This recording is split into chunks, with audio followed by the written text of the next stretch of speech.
when I go to work, I have, porn star makeup. I've got, all this weave in my hair. I look all, whoosh, you know what I mean? It's a lot, it's a lot. And then when you see me outside, it's totally different. Like I'm just me, And so it's literally like being with a completely different person. So that was never an issue in when we started dating, you know what I mean? Where it was like, I want the porn star. Like it just kind of flowed because we had talked for 2 years. So it was just, dances and then talking for most of the time that we were together. He was one of those regulars that would go and he just talked a lot, and the conversation was awesome.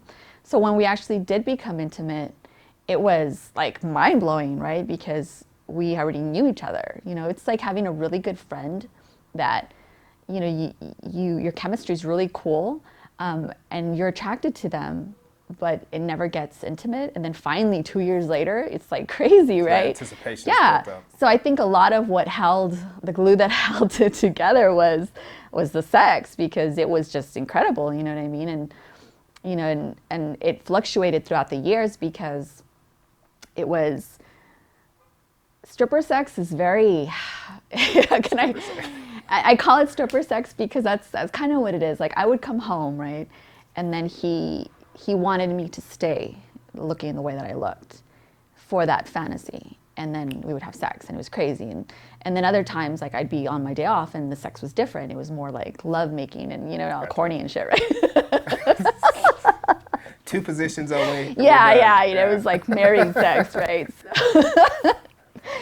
So it was constantly, again, changing. So it was never boring. So I literally believe that's what kept it going for so long. Because that department, I know when people break up or they don't like each other anymore and they talk a lot of shit, all of a sudden he has a small dick and whatever, right? Yeah. I'm not gonna go there. I'm gonna give credit where credit is due. And that was one aspect in our relationship that there was really no issues. So. Okay. Mm-hmm. All right.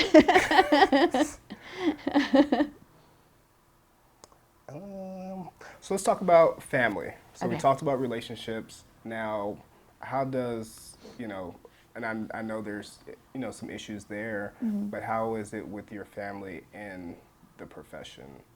How has the relationship strengthened or, gotten worse? Well, my family, obviously, they've known me my entire life, right? So they always knew I had a strong character.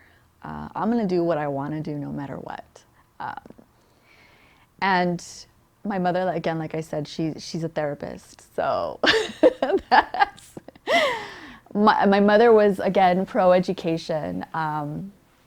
And I knew a way to shut her up was to get my master's degree in the same field that she got. So there you go, made you proud. Now leave me alone. So that's kind of what that was. It was kind of a shut up tactic, you know what I mean? And I mean, don't get me wrong. I enjoyed going to college and I loved what I did. I just didn't love the office politics of it, but that's another story. But so my family knows my character. Most people don't take the time to know my character. My family knows it by default, right?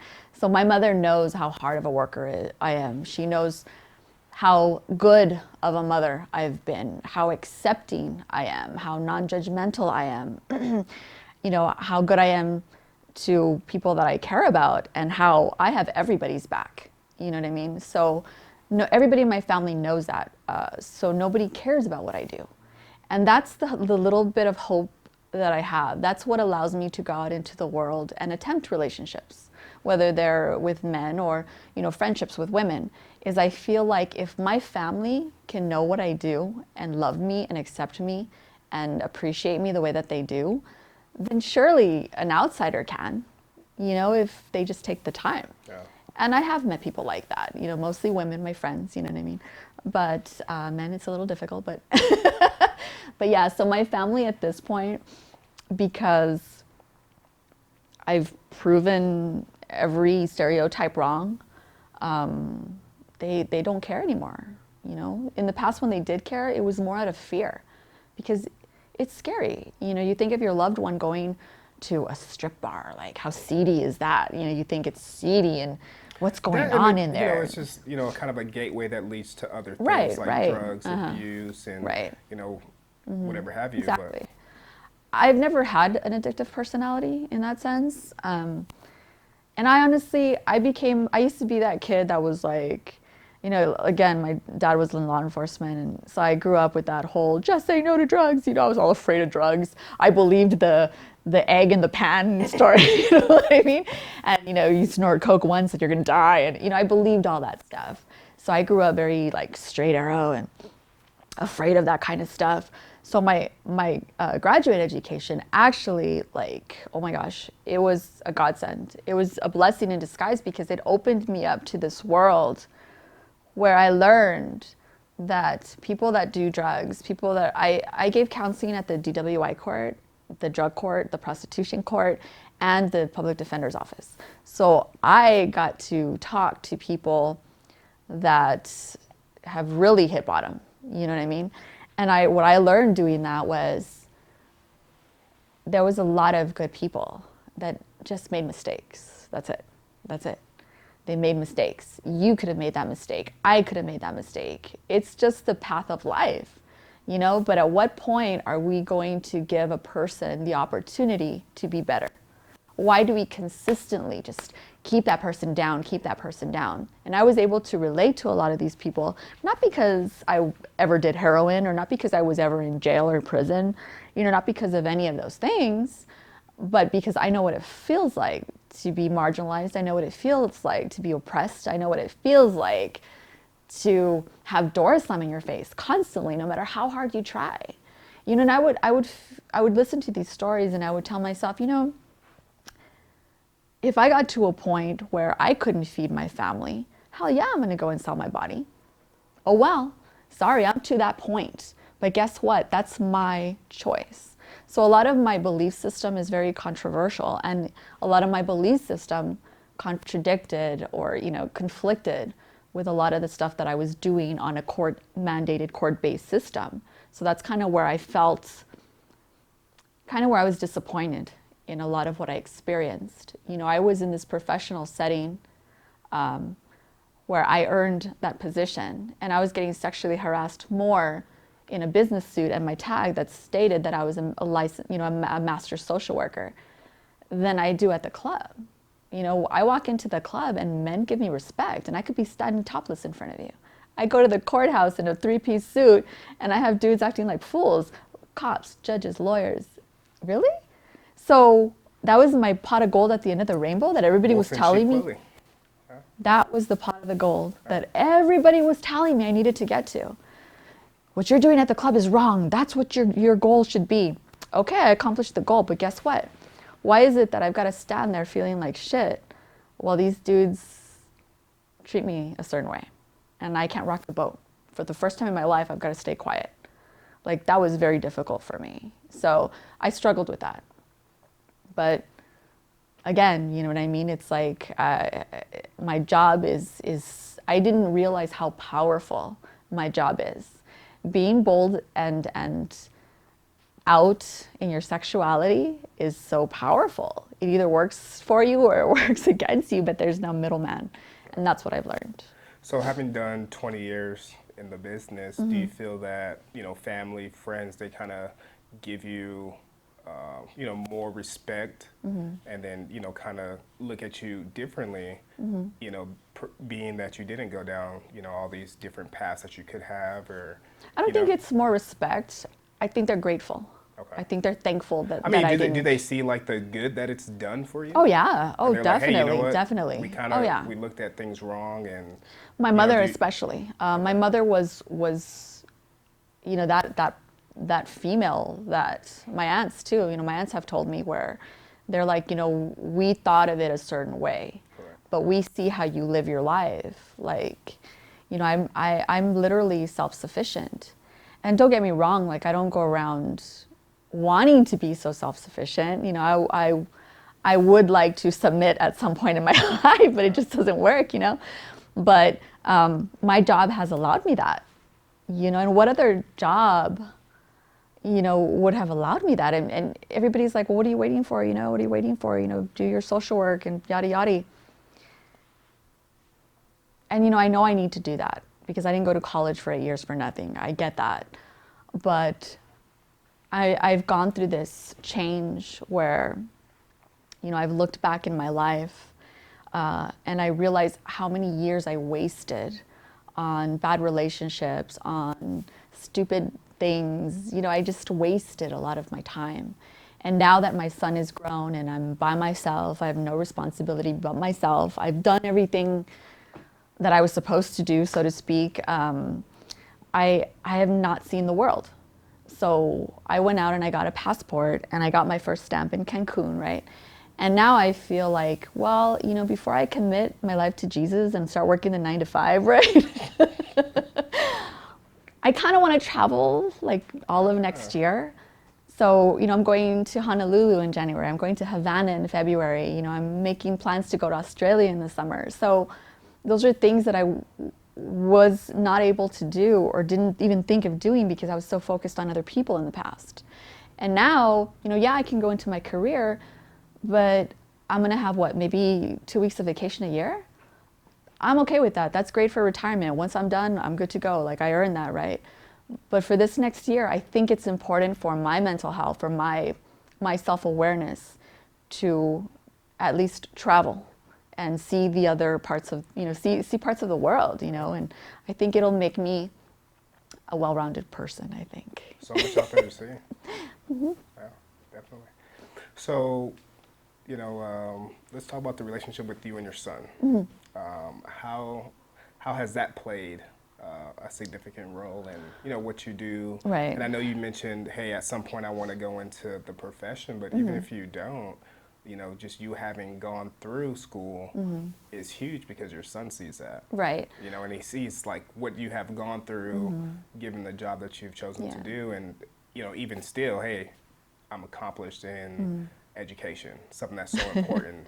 Every time I think of my son, I smirk a little because he was raised so, it's kind of funny, it's kind of humorous actually, because his view of women is totally different than the usual man.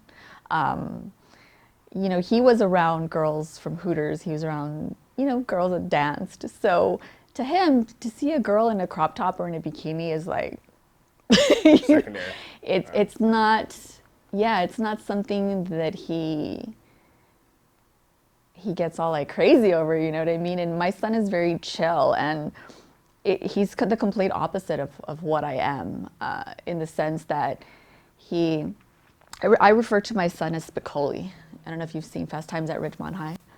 Okay, well, there's a character, you should Google him when this is over. But Spicoli is very, he loves his weed and he's just laid back, you know what I mean? And that's what my son did for a while. He was living in San Diego with my brother, and he was learning how to grow weed and all that stuff. And I'm a huge advocate of it now. In the past, I was not, because I was not educated to it. But now that I am, I'm a huge advocate of marijuana and all that stuff, right? So to me, I'm pretty proud of what he does. But anyway, yeah, so my son was raised with a mother that took no shit, basically. So he saw a very dominant female figure. And I struggled with that as he started to grow up, because I thought, did I do more harm than good? Because I also kind of felt that my son, I never gave him pressure, like direct pressure. I was never that type of mother. But I always felt like he had that certain sense of he needed to accomplish big things in order to be favored in my eyes. You know what I mean? And that's so far from the truth. But I think he felt that because of the things that I was accomplishing. But I was doing it more as I don't want you to worry about your mom. Like, I am not one person that you need to worry about. You do you, and know that your mom's okay.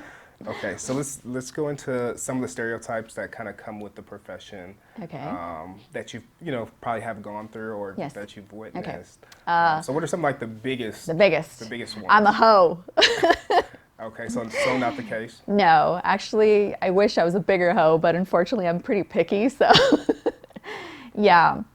like I was practicing celibacy, and people could not believe it. It was like a running joke, like, yeah, right, yeah, right. And it wasn't because I just woke up one day and I thought, oh, I'm going to practice celibacy, right? It wasn't that at all. Like, I love sex, right? But what I don't love is I don't love lowering my standards for sex. I don't.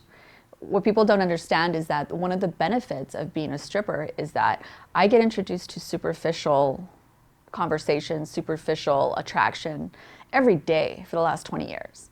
So in my personal life, I need things with value. I need conversation of value. I can't go and have small talk with somebody.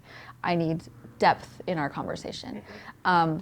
If I'm going to be intimate with somebody, I need there to be value. I can't just meet up with some dude I met and okay, that was awesome. And like, I don't work that way. You know what I mean? I feel that intimacy, that sex is much better when you know that person, when you're comfortable with that person. And for me, that's what I value. You know, maybe it's my age, my experience. I don't know why I think that way particularly, but that's the way I think, nonetheless. And I'm a very to me, it's I like to be with the same person over and over again. You know what I mean? I just feel that's safer. I feel that's better. You get safer. you get to know each other's body. You get to know each other. You know, you get to know each other. Yeah, you get comfortable. So to me, that makes more sense. I don't understand this era of Tinder. I don't get it. So that's one of the huge stereotypes. The whole thing. What's another one? So do you feel like guys are a little intimidated by you, like in a sexual relationship? It's like, hey, I do. this person's a stripper. I gotta be on my Oh A yeah, game. I And, get that. Yeah, you know, you know, people assume because okay, so when I'm all done up for work and stuff, I do look like if I'm on the cover of like a browser's box or something. I do look like a porn star, but I attempt to look that way. That there's a reason for that, right? So I do that on purpose. You know, I'm giving you the fantasy, right? But what comes with that is that people assume like you're gonna be like this sexual, like, you know, I'm gonna have these tricks. I'm gonna do like handstands, or I'm gonna levitate on your dick or something. Like, I don't know what to do. You so know, and it's basically, like, hey, she's a stripper plus a porn yeah, star. like, oh my God, like the sex is am I gonna good be enough? amazing. Right, Yeah. right. And then they just add all this expectation. And I'm always the one to, I'll be the first to always say, look, I'm vanilla, right? Like, I love sex, and I love sex with the same person. And I love to, like, you know, do different things or whatever, but there's nothing, I don't have some magic tricks or, you know, like, I don't have an extra vagina or anything. Like, it's, you know, it's just regular sex. Like, I don't know what to say to that, you know, and it's true. Like, people assume that I'm going to be like super amazing or whatever, and I'm like, well, I hope. I don't know, you know. So So guys put this extra expectation they that's do, not there. they do, and it's not there. Like I get a lot of, oh, you must have. I get asked about threesomes a lot, and I'm like, I had my first threesome at 38. I mean, that says a lot, you know? And even then, it was stupid and it was boring, and it was not me. I was just experimenting at that point, you know what I mean? They'll ask me about women, you know, do you like women? I don't. I could invite a woman into the bedroom and enjoy myself with a woman, but I just can't have a relationship with a woman, and I don't see them that way, you know what I mean? I love men. So people assume that I'm very like open-minded and very in that sense. I'm very, very sexual, but with one person, one particular person. Right. And it takes a lot for you to bring that out of me, because I've got to really be comfortable with you, and you've got to be good to me, obviously, you know what I mean? Then that's when that comes out. So that's going to take a little work. So don't think, you know, I get some DMs at 3 a.m, you know, what are you doing? And I'm like, do I really look like a what are you doing kind of girl? Like, come on, man. Like, it's not Gotta gonna, come better than that. like, come on, dude. It's not going to happen like that. So that's a huge stereotype. Okay. What about the stereotype that most people, or I guess most girls at a strip club, are prostitutes on the side? Right. That stereotype, again, it's to each his own. Now, do some girls do Well, I make mean, extra money that way? there's going to be prostitution, there's going to be drugs, there's going to be alcoholism, there's going to be all of those things that you hear in every single club that you go to. That is always going to happen. But again, like I said, to each his own. I choose to plan my life in a way where I don't have to be desperate in my choices. Do you know what I'm saying? I didn't go out and buy a $200,000 house with a $2,000 mortgage payment. You know, my house is a simple, cute little 2-bedroom, 1-bath, you know. I mean, I had a 15-year mortgage, you know, so I live, again, below my means. So I can have the opportunity to not feel the need to do certain things. So that's how I'm going to answer that question. But again, I have no judgment on anything, you know, whether it's even drugs. You know, I feel that everything in moderation. I really don't care, you know, because I saw just as much drug use with professional people than I do with strippers. So I started to learn to not be judgmental when I went into graduate school, because I got introduced to two very separate worlds, right? Stripper world and professional law, courts, that type of world. And when I realized that there wasn't much difference, the line is very, very thin, it kind of scared me a little bit. But at the same time, it made me more comfortable, because I realized there's no difference. Like, there's gonna be shit everywhere. Yeah. You know what I mean? And honestly, when I was working the prostitution court, I thought, what is prostitution really? Because my ex-fiance used to love to tell me that, well, you know, prostitution, that's what you're doing. You know, it doesn't have to be sex for money. And okay, so you're gonna marry a prostitute then. Is that what you wanna hear? Like, why even bring that up, right? But apparently that's what the law definition of prostitution would fall under that. Me sitting on your lap, grinding on you for a song, I'm exchanging a sexual favor for money. So whether it's to that extent, to actually full-blown sex, what does it matter? The tag is always gonna be there, right? It's always gonna be that title. So that's when I started to understand that I am one of the advocates for making prostitution legal.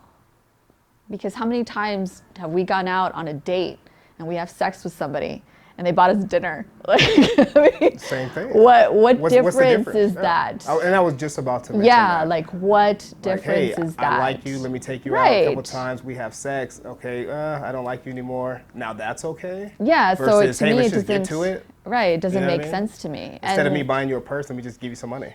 There you go. And a lot of times, you know, females do, like, hey, I'm gonna sleep with this person because I know they're gonna buy me something. Exactly. I mean, it's the same thing. So I don't see it as it's just promoted differently. How disgusting, or am I like, no, I am an advocate of prostitution. I'm an advocate of weed. I'm a horrible person now, huh?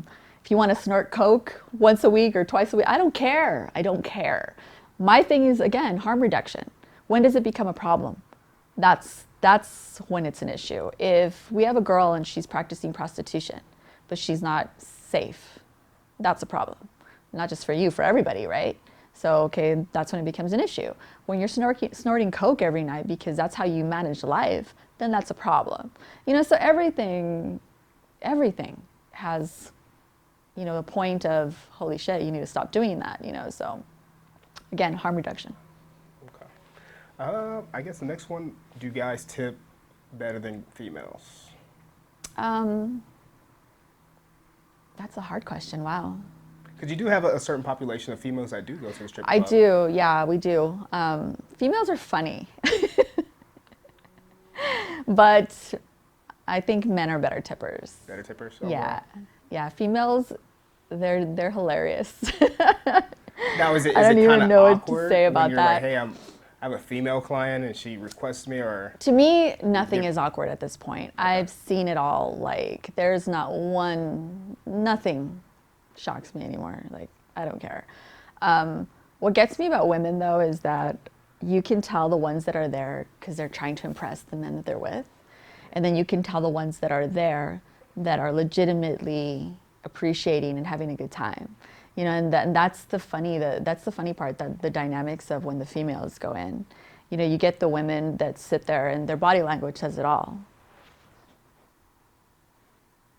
You know, like he's going to get his ass reamed when they get home, right? Like she just didn't want to be there, you know what I mean? And I guess he forced her or whatever. But then you get the ones that are like, they're dancing and they're having fun. And those are the ones that I like, you know, because you can sit there and you can have a conversation with them and that's fun, you know? So, but men are better tippers, yeah.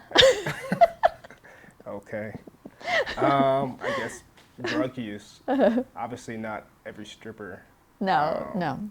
Is into drugs. No. Let me tell you this funny story, right? So, my entire life, stayed away from drugs. Again, I was afraid. I believed all the stories. Stayed away from drugs my entire life. Had an entire stripping career, drug-free. Okay, I start counseling at drug court, and I have clients that'll tell me, "Well, how would you know? You don't do any of this stuff." And I'd sit there and I'd be like, "You're right, I don't." And then it started to bother me because I thought, how can I sit here and listen to their stories and think that I know what the fuck I'm talking about or think that I'm offering any ounce of anything when I have no idea what the fuck they're talking about, right? So I thought, I'm gonna go to work and I'm gonna go do drugs. That easy, I know. Rewind. That's how corny I am. That's how corny I am. And I thought, I'm just gonna see. So I go to work, hit up, I mean, you're gonna find a drug dealer everywhere you go, right? Sure. So I said, you know, I'd like to try some of your cocaine. He's like, what the fuck? I'm like, yeah, I'd like to try some of your cocaine. It's like, okay. Do you want to buy it? I said, no. I just want to try it. So never did drugs? Never. And you just jumped straight to coke? Yeah. And the reason that I jumped straight to coke was because at that point I had already educated myself on marijuana. So I already knew that it was a good thing and yada yada. I wanted to know why. I don't understand how a person can lose everything for cocaine. And I know that it's expensive from what I've heard at that point, right? I knew it was expensive and I thought, why would you spend so much money on something that, from what I heard again, lasts only like 15 to 20 minutes, like a quick high or something, and then something that erodes your nose? Like, it didn't make sense. Like, I'm a very logical person. You need to break shit down for me, right? So I try coke. So I didn't understand. So I go and he gives it to me and he shows me how to do it or whatever, and I did it. And I was like, this is disgusting. Like, why would people want to do this, right? And I'm like, and then I was like, well, I don't think I'm feeling anything, right? And then all of a sudden I'm like, all over the place. And then just as soon as it happened, it was gone. And I was like, whoa. But to be honest with you, at that point, my assessment of that drug was, I've had pre-workouts that work the same way, and they're cheaper. So to me, it didn't make sense. So I did it, I was done. I was like, okay, well, whatever, right? I don't care. So that was done. And at that point, to me, in the drug, what would you call it? The levels, I guess. I wasn't going to be like, I think I'm going to try meth today. Or I think I'll try heroin today. To me, if I was going to try something hard, coke was the semi-safest way to go. Without having an addiction. Right.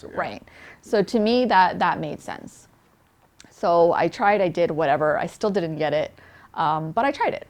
And then it was done and over with or whatever, and I went back to the courthouse and I still didn't get it, and I would give counseling and I still didn't get it, but then I kind of realized that, it's all chemical. We all flock to different vices. And just because your vice is alcohol, just because your vice is cocaine, that doesn't make you any better or worse of a person than my vice. My vice is taking my clothes off for money. That's how people could look at my vice. Because honestly, that if I was to spread my life out in front of me, like on a spreadsheet or something, like that's literally the only thing that I do in my life that is considered shocking. Is I take my clothes off for money. Like, okay, that's it. So my life is, like I said, pretty vanilla, pretty boring. So to me, that's my vice. So it taught me to not be judgmental, and it taught me to open up my mind and to realize that, wow, like those lawyers are still able to win their cases, and I know they party. That doctor, I know for a fact is very successful and he parties on the weekend. Or, you know what I mean? So you get this just crazy concoction of different personalities, you know, different people.